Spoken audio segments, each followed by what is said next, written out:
Ugh, I can't open this banana and it's making me so grumpy. Well, maybe reading a good book will help.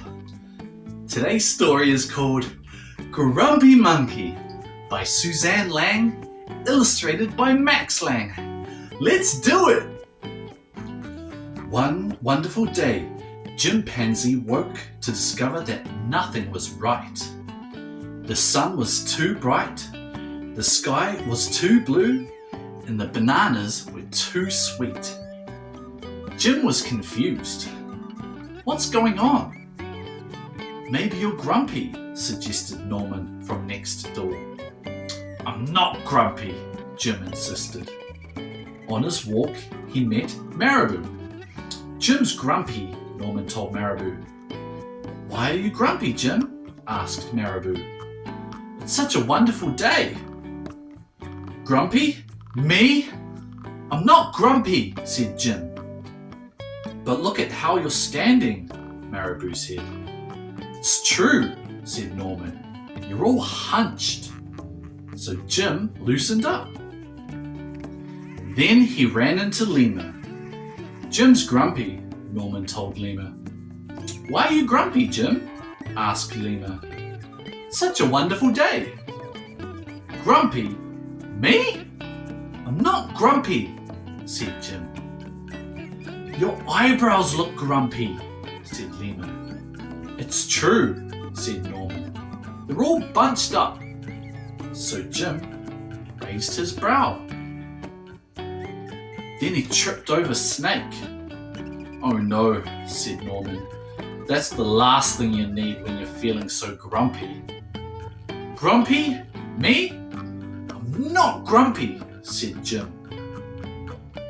Then why that frown? Said Snake. I think it's because he tripped over you, Norman whispered to Snake. So Jim put on a smile.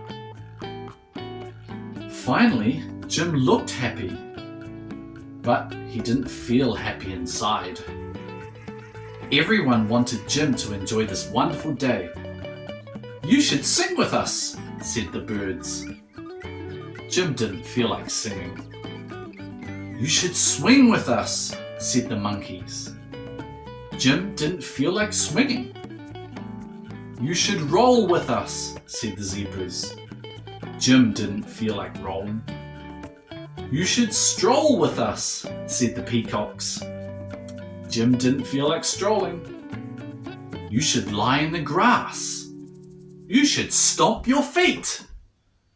You should take a bath and make a splash. You should hug someone. You should laugh. Ha! You should take a nap. You should eat old meat or some honey. You should jump up and down. You should sit in the sun. You should dance. But Jim didn't feel like doing any of that.